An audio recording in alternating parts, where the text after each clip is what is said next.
Before we start, make sure to like and subscribe to the channel and leave a comment with where you're from and what time you're watching. That way, YouTube will keep showing you stories just like this one.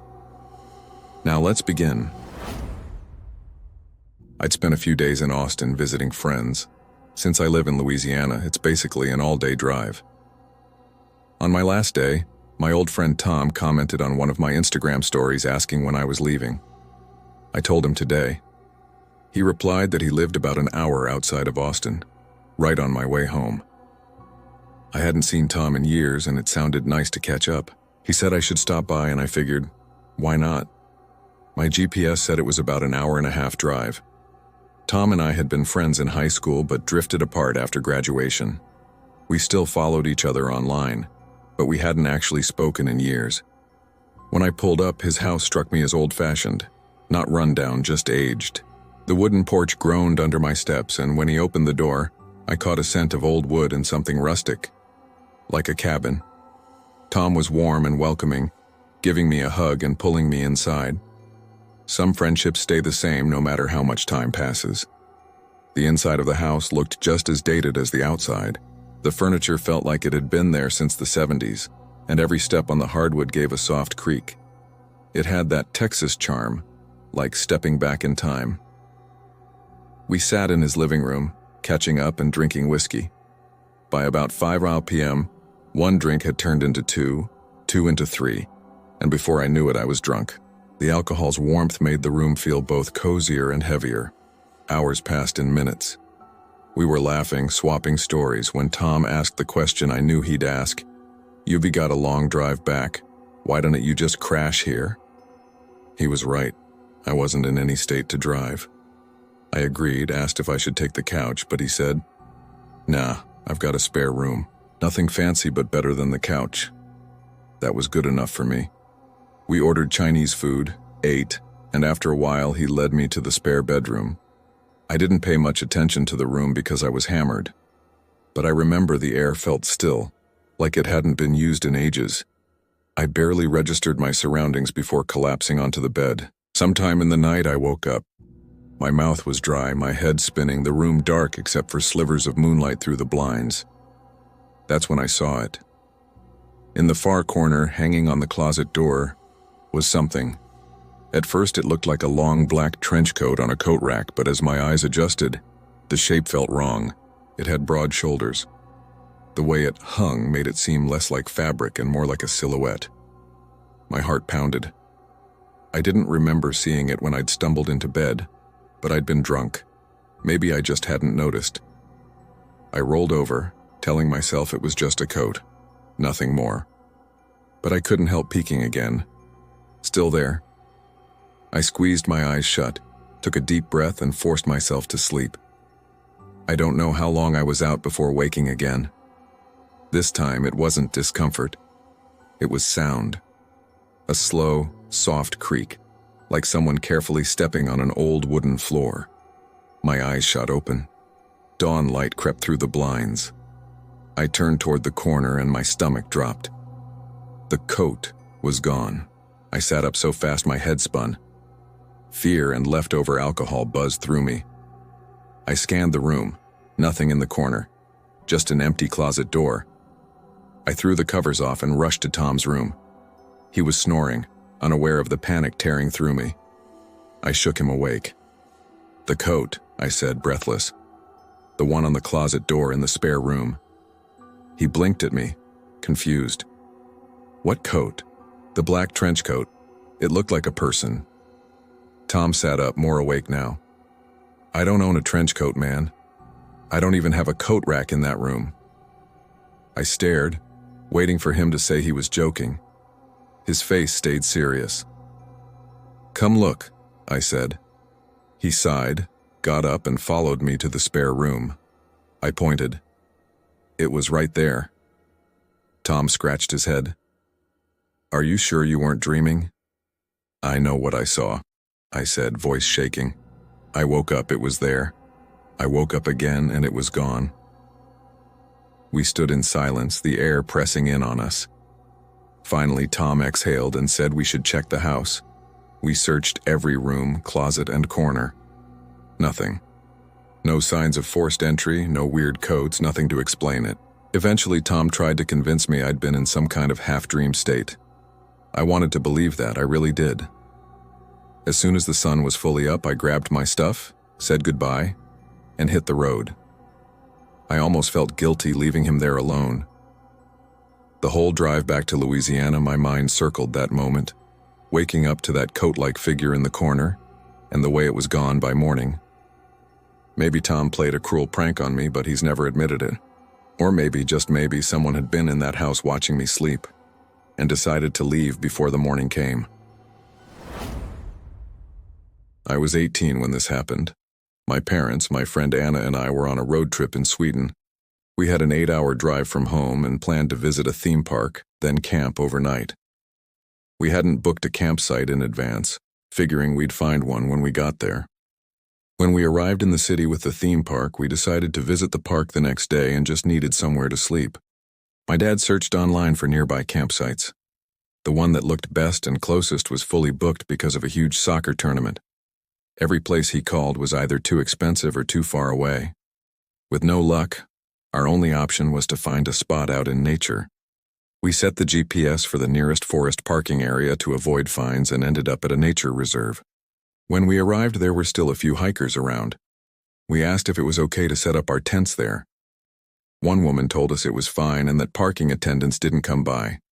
Based on that, we decided to stay in a small, lonely gravel lot surrounded by forest. A 10-minute walk away was a beach. We briefly considered camping on the beach itself, but something told me it was better to stay in the lot. As we unloaded the car, I noticed a single old car parked far away. It looked beat up, and nobody was inside. It struck me as odd because it was already evening and there were no other visitors around. Still, I brushed it off. My parents set up their tent while Anna and I pitched ours right next to theirs. After making our little space cozy, we watched YouTube and ate snacks. It was about 11 p.m. when we finally decided to go to sleep. My parents were already out cold. Anna and I were still scrolling TikTok when a sharp metallic sound cut through the silence. It sounded like a shovel being dropped on gravel. We froze. The noise had come from the same direction as the abandoned car. Too scared to look out, we stayed quiet and listened. A moment later, I heard what sounded like a shovel being shoved into the car's trunk, followed by the trunk slamming shut. Then the car sped away as if trying to get out fast. I quickly texted a friend from a nearby city telling him where we were. He replied warning me that the beach nearby was known for organized crime and dangerous activity, something we hadn't known at all. The moment I read his text, my blood ran cold. 10 minutes passed in silence. Anna and I started to relax when, out of nowhere, a man's scream tore through the forest, loud, long, and blood-curdling. We were paralyzed with fear. I texted my mom telling her what we'd heard. When she didn't answer, I called her to wake her. She finally picked up and told me she and my dad hadn't heard anything, and that it was probably nothing. But there's no normal reason for a scream like that at midnight. We lay on our blankets, terrified. Every minute felt like an hour. Suddenly, everything went dead silent. Then, footsteps. Someone was walking around our tents, moving slowly, carefully. Anna and I sat up, frozen. I turned my phone face down so its light wouldn't give us away. My heart was racing so hard I could hear it in my ears. There was no reason for anyone to be out there at that hour. The footsteps circled our tent first, then my parents' tent, then our car. Whoever it was stopped for a moment as if staring at us. The silence was deafening. Then headlights lit up our tent walls. The same car from before had come back. Anna and I quickly lay down, pretending to sleep. I dared to peek through the tent's tiny window. I saw the driver's door slam shut before the car sped off again. I felt a fleeting relief, until I saw another car approaching fast from the same direction. This time it was a police car. Its siren was off, but its lights flashed as it raced down the road after the first vehicle. Nothing else happened after that. Shaken, Anna and I left the tent and sat in the locked car, trying to feel safer. I stayed awake until about 5 a.m. watching the dark tree line while Anna eventually drifted off beside me. Around dawn, we returned to our tent and, out of pure exhaustion, fell asleep. We woke up at 9 a.m., drained. I told my mom everything. She admitted I'd also heard footsteps somewhere and heavy breathing right outside their tent, but hadn't ever wanted to alarm us. My dad somehow had slept through the whole thing. We packed up and left immediately. Later that day, we still went to the theme park, but that night curiosity got the better of me. I looked up the forest where we'd camped. My stomach dropped. Just weeks before, a man had been stabbed to death there over gang debts. Even more disturbing, 2 men had gone missing from that same beach and were never found. I can't stop thinking about that night. Who screamed, why someone was using a shovel in the dark, and who was circling our tents? Were we seconds away from real danger without even realizing it? I guess I'll never know. This is a story that still haunts me to this day. Even though I was so young when it happened, the memory is burned into my mind. 6 was about the age where my childhood memories started to become clearer. I have one sibling, my older brother Keith, who's 2 years older than me. Back then he was 8 and I was 6. We both had a strict 8:30 bedtime, and if we didn't follow it or got caught up past bedtime, our dad would be furious. He was very strict with us as kids. I honestly can't remember if this was a school night or not, but I woke up in the middle of the night to Keith shaking me awake. Keith and I shared a big bedroom upstairs while our parents slept on the first floor. I was confused about why Keith was waking me up until he whispered for me to be quiet and listen. So I listened, and I heard it too.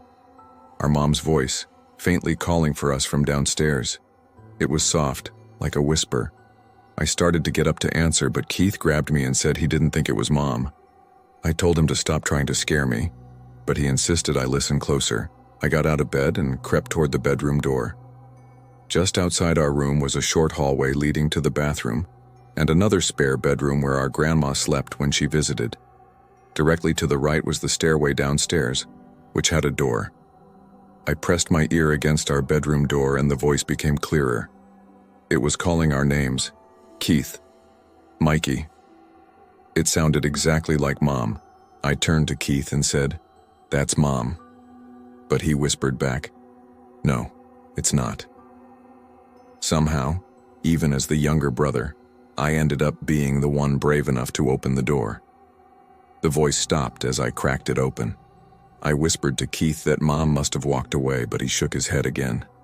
I told him to shut up, that he was scaring me, but I went on and unlocked the stairway door anyway. I slowly pulled it open just enough to peek through. At the bottom of the stairs, clear as day, stood the silhouette of a woman. And right away, I knew it wasn't Mom. She looked up at me and said in a calm voice, "Hi, sweetie. Come down." Immediately, I slammed the door shut, locked it, and ran back into our room, locking that door too. I started to cry. Keith just kept whispering, "I told you." We both agreed to scream on the count of 3 to wake our parents. We stomped on the floor and screamed as loud as we could. It didn't take long for our parents to rush upstairs, banging on the locked door. At first, our dad was angry about it being locked, but once they saw I was crying and we were genuinely scared, they listened. My mom seemed especially alarmed when we told her what happened. She swore she hadn't been calling us, that she wasn't at the bottom of the stairs. She asked what the woman looked like, but all we could say was we couldn't really see her face. Meanwhile, our dad ran downstairs, probably to look for the woman. After a while, our mom kissed us goodnight again and, for the first time ever, told us to lock our doors. At the time, I was too young to understand, but now it feels like our parents knew exactly who it could have been. We heard the doorbell later and peeked out our window to see a police car outside. We wanted to go downstairs, but stayed put. We begged our parents to tell us who it was, but they always said they didn't know. They just kept telling us they were proud we didn't go downstairs. Personally, I think they did know, and to protect us from further trauma, they never told us. Even now, when I've asked them about it as an adult, they shrug it off as some random intruder. But that doesn't explain how she knew our names. This happened when I was 16. I was still in high school, obviously without a car, so I relied on my mom for rides or just walked if somewhere was close. It was the weekend, and my friend Haley was having a small get-together since her parents were out. My mom drove me to her house. Haley lived nearby, only a 3-minute drive or about a 20-minute walk. My mom, who was single at the time, liked to go out too. Before dropping me off, she told me if she wasn't back by the time I needed a ride, to just walk home or get someone to drive me. That usually meant she had a date. A few of our girlfriends were at Haley's house: Tina, Courtney, Belle, and me. The 5 of us hung out in her backyard for hours. Then some boys from school showed up unexpectedly. By unexpectedly, I mean Haley hadn't told me she'd invited them. One of those boys happened to be someone I had a messy, annoying history with. I didn't want to see him, but Haley thought she was being clever by inviting him, hoping we'd work things out. It was awkward. 4 boys, 5 girls, and me trying to stay invisible. After a while, I decided I wasn't feeling it and left. It was already late, but I didn't care. I just wanted out. As I walked, I angrily texted Haley about how upset I was. She apologized, begged me to come back, but I refused. After about 5 minutes of walking, I slowed down. I thought I heard footsteps behind me. When I slowed again, I realized they weren't mine. I turned and saw a middle-aged man. His hood was up, his hands in his hoodie pocket. He was smiling and said, "How you doing?" I forced a polite, "Hi," and turned back around. This was a suburban area. People walk at night. But something felt off. 5 more minutes passed, and every time I glanced back, he was still there, maybe even a little closer. The path home wasn't straight. I had to make multiple turns on different streets. Each turn I made, he made. I texted my friends about it, trying not to panic. Then the man behind me said, "Isn't it such a nice night? Love this weather." My stomach dropped. I mumbled, "Yeah," and picked up my pace. Not enough to seem like I was running, but faster. He spoke again. Each time he opened his mouth, my anxiety spiked. "Are you from the neighborhood?" he asked. "No," I answered firmly. He chuckled. I texted my friends to send someone, anyone, to pick me up. Ironically, the boy I'd been avoiding, let's call him Brandon, said he was coming. Then the man behind me said something that froze my blood. "I'm not going to hurt you. You live by the elementary school, right?" I whipped around. He stopped walking. He was still smiling, but it wasn't friendly anymore. It was wrong. I screamed, "Leave me alone," and bolted. I heard him running behind me. Panic took over. I screamed bloody murder. "Help me!" loud enough to wake the whole block. His nice guy act vanished. "Shut up, you little," he barked. My screaming must have scared him because he suddenly veered off and vanished into the dark. I saw house lights flick on. A couple stepped outside. Shaking, I explained I'd almost been kidnapped. They let me wait out front until Brandon pulled up. It was literally a 1-minute drive to my house. My mom wasn't home yet and wasn't answering my texts, so I invited Brandon inside. He didn't mind. We stayed up talking, trying to calm down, when we heard footsteps circling the house. My room was upstairs, facing the backyard. We heard the gate creak open. My mom never came in through the backyard. Something was off. I held back from calling out, "Mom." Brandon and I looked out the window, but no one appeared. Then a man's voice drifted up. "I see you up there." I gasped and stepped back. Brandon shouted, "We're calling the cops, you freak." And that's exactly what we did. Brandon handled most of the call, trying hard to be the protector. I was grateful he was there. Just giving the police a description of the man made me feel a tiny bit safer. My mom came home soon after, horrified. The police parked a car on our block for a few hours as a deterrent. From that night on, I refused to walk anywhere at night. I was even scared to go into our backyard. My uncle installed a full security camera system for us, deliberately placing the cameras where they were obvious, hoping to scare off anyone who might come back. Thankfully, that was the end of it. But the incident rattled me so badly my mom sold the house about a year later. She hated seeing me live in fear. We never found out who that man was.